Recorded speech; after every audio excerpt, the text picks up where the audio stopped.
Olivia Carter had spent years being the pillar of her family. The one who held everything together when things fell apart. At 29, she should have been focusing on her career. Maybe even starting a family of her own. But instead, she had become the financial lifeline for her parents and older brother. It wasn't supposed to be this way. It started small, a little extra money here and there to help cover bills when her mother claimed she was going through a tough time.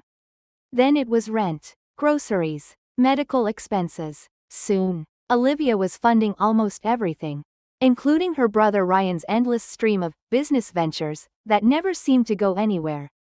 He always had an excuse, a reason why this time it would work. It never did. Her mother, Linda, was a master manipulator, constantly guilt-tripping Olivia into paying for things under the guise of helping the family. "Sweetheart, you know how much we appreciate you," she would say, her voice laced with just enough sadness to sound genuine. "It's just temporary. Things will get better soon." But they never did. Ryan, now 32, had never held down a stable job for more than 6 months.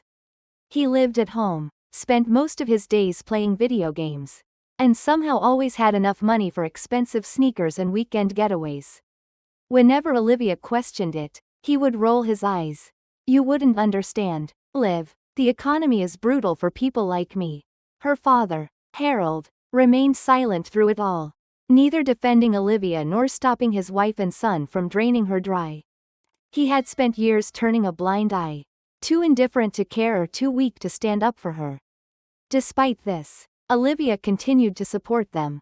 She convinced herself that they just needed time, that one day they would stand on their own. But deep down, a small part of her knew the truth: they never would.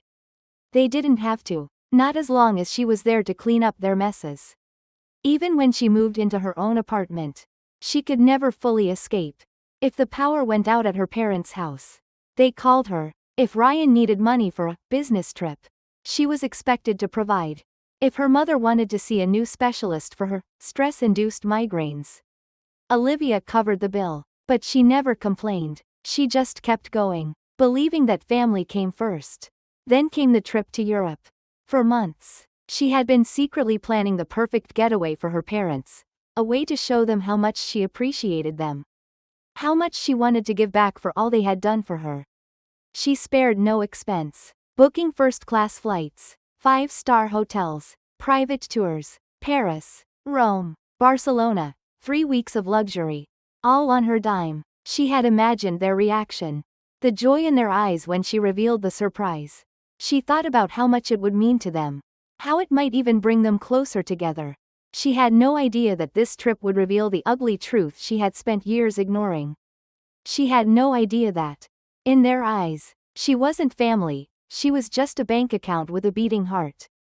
The night before their big trip, Olivia was rushing through the last of her work emails, mentally checking off every detail of the itinerary she had meticulously planned. She had booked their airport transfers, confirmed the private tours, and even made dinner reservations at a Michelin-starred restaurant in Paris. She barely had time to breathe, but knowing her family would finally have something special, something she had given them, made it all worth it. Then, everything changed in an instant. On her way home from work, a truck ran a red light and slammed into the side of her car. The impact was devastating. The world spun, glass shattered, and all she could hear was the deafening screech of metal against metal before everything went dark. She woke up in a hospital bed, her entire body aching as if it had been crushed. Her vision was blurry, and the beeping of machines filled the sterile room. A nurse appeared, her face kind but serious. "You're lucky," she said, adjusting Olivia's IV. "The surgery went well, but you'll need time to recover. You won't be able to leave for at least a few weeks."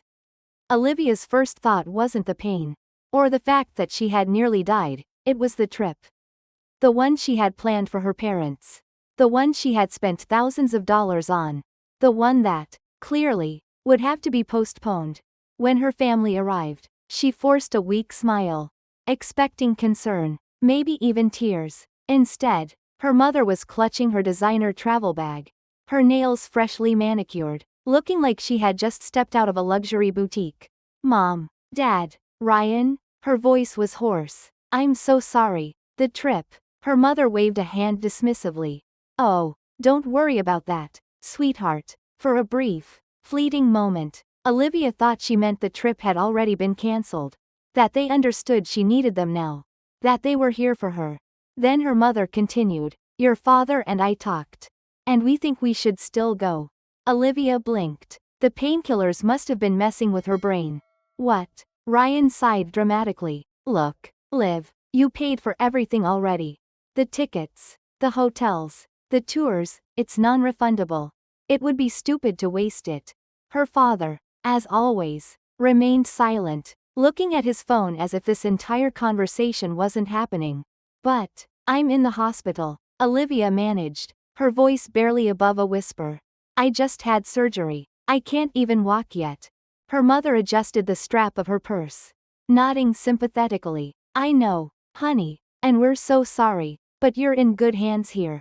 You'll have doctors, nurses, and Katie, she turned to Ryan, who had already picked up his suitcase. Really needs this trip. She's been under so much stress. Olivia stared at them, waiting for someone to say it was a joke. A cruel, heartless joke. But no one did. Since you can't watch the house while we're gone, Ryan added, you should probably hire someone. Make sure they're reliable. Then, just like that, they turned and walked out of the room. No hugs, no reassurances, no promises to come back soon. They left her there, broken and alone, in a hospital bed. A nurse walked in a few minutes later and stopped short. Oh, they left already? She looked around as if expecting them to be standing just outside. Olivia let out a breathy laugh. But there was no humor in it. Yeah, they left. She stared at the ceiling, feeling something deep inside her shift. She had spent years sacrificing everything for them. She had given them money, time, love, every ounce of herself. And when she needed them most, they left. Something inside her hardened. This was the last time she would ever let them take from her. Lying in that hospital bed, Olivia let the reality sink in. Her family, no, not her family, the people she had been financially supporting for years, had left her there like she was nothing. They had taken the trip she paid for, walked out of her hospital room without a second glance, and expected her to just accept it. But Olivia wasn't that naive little girl anymore. For years, she had let guilt and obligation dictate her choices. She had sacrificed her time, her dreams, her money, all in the name of family. But now, as she stared at the ceiling, something inside her shifted. Enough. She reached for her phone, ignoring the sharp pain in her ribs as she opened her banking app.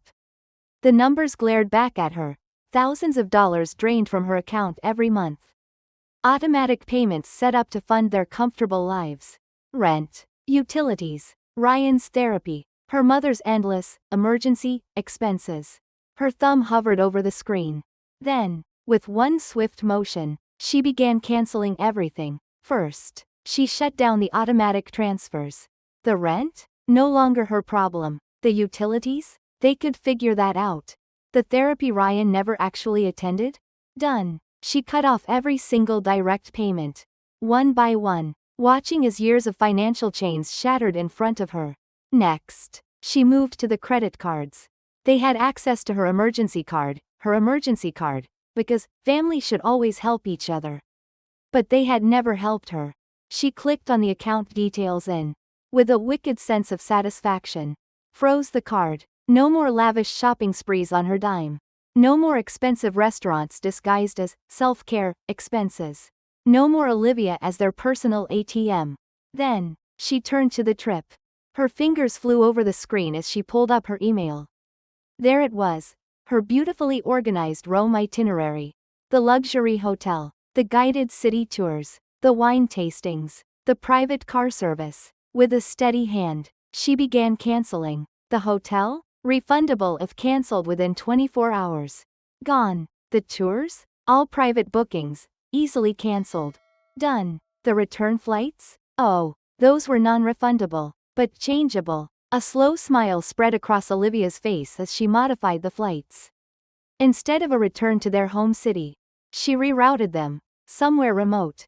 Inconvenient, expensive to leave, A last-minute change fee they would have to pay themselves if they wanted to come home early.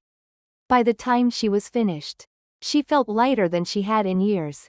She placed the phone on her lap, breathing in deeply despite the ache in her chest. For the first time in her life, she had taken back control. A few hours later, as she drifted in and out of sleep, her phone vibrated. The first text came in at 3:47 a.m. Mom. Olivia. What's going on? The hotel says our reservation is cancelled. Then another. Ryan. WTF? Where are our tour passes? We're standing outside the Coliseum, and they won't let us in. She smirked. By the time the missed calls hit 30, she finally picked up. Olivia. Her mother's voice shrieked through the speaker. The hotel won't check us in. The tours are gone. And our return flights. Olivia. What did you do? Olivia leaned back against the hospital pillow. Her voice calm. Oh, you mean the trip I planned? The one I paid for? Yeah, I cancelled it. There was a stunned silence. You cancelled it? Her mother finally gasped. As if the very idea was unthinkable. But Katie needed this. We needed this. After everything we've done for you. How could you do this to us? Olivia let out a breathy laugh. Everything you've done for me? That's funny. Because from where I'm lying, I just woke up from surgery. Alone. In a hospital. While my so-called family flew to Europe with my money. Olivia, don't be so dramatic. Ryan chimed in. We thought you'd be fine. The doctors said you were stable. We just didn't see the point in wasting the trip. Right. Olivia said, her voice cold. Because I was nothing more than your personal travel agent. Right? Just like I've been your personal bank. Your problem solver. Your safety net. Well, guess what? I quit. Her mother spluttered. Olivia, honey, we need you to fix this. We're stranded here. The airline won't change our flights back for free. We don't have money for another hotel. That sounds like a you problem. Olivia said, cutting her off. You can't do this to us. Olivia exhaled sharply, feeling the weight of years of guilt lift from her shoulders. I already did. And with that, she hung up. For the first time in her life, she didn't feel guilty. She felt free. As the days passed, Olivia knew the weight of her decisions was finally catching up to them. The first sign came when their lavish vacation, which was supposed to be a carefree escape, turned into a logistical nightmare. Without hotel reservations, her parents had been forced to stay in a low-budget motel on the outskirts of the city, far from the picturesque views and five-star luxury they had expected. The complaints started pouring in. The bed was too stiff. The room smelled musty. And the so-called continental breakfast consisted of stale bread and watered-down coffee. The reality of their situation was sinking in. And for the first time, they were experiencing what it felt like to struggle without a safety net. But that was just the beginning. When they finally returned home, they were greeted not with comfort, but with consequences. Olivia had cut off every financial lifeline. And now, they were forced to face what life was like without her. The rent had gone unpaid. And eviction notices were already piling up on the kitchen counter. The utility bills, which had always been automatically covered by Olivia, were now overdue. And the threat of having their water and electricity shut off loomed over them. Ryan, who had lived carelessly, assuming Olivia would always pick up the slack, found himself in an even worse situation. His car payment was overdue. Creditors were calling. And his once limitless spending had come to an abrupt halt. For the first time in his life, he understood what it meant to be financially independent, and he wasn't handling it well. Panic turned into anger. They tried blaming Olivia for their downfall, insisting that she was the one who had put them in this mess. But deep down, they knew the truth. For years, they had taken advantage of her kindness, expecting her to sacrifice everything while they did nothing. They had abandoned her when she needed them the most, treating her as nothing more than a source of income rather than a daughter and sister. And now, without her, they had nothing. The house they once lived in comfortably was slipping from their grasp. The lifestyle they had grown accustomed to was no longer sustainable. And the worst part? Olivia was no longer there to save them. She had finally let them fall. For the first time in years, Olivia felt truly free. Her family's downfall had been swift and inevitable. Without her financial support, Their carefully constructed lives crumbled like a house of cards. The eviction notice turned into a final warning, and they were forced to downsize from their comfortable home to a cramped apartment they could barely afford. The once constant luxuries, dinners at high-end restaurants, impulsive shopping sprees, weekend getaways, were now distant memories. But Olivia didn't care. She had spent years being their provider, their safety net, their problem solver, and what had she received in return? Abandonment. They had made their choices, and now, they were living with the consequences. When the first desperate call came from her mother, Olivia let it go to voicemail. Then another, and another. Eventually, she listened. The tone had changed. There was no anger, no blame, just pleading. They wanted to meet. They wanted to fix things. They wanted another chance. Olivia didn't need to hear anymore.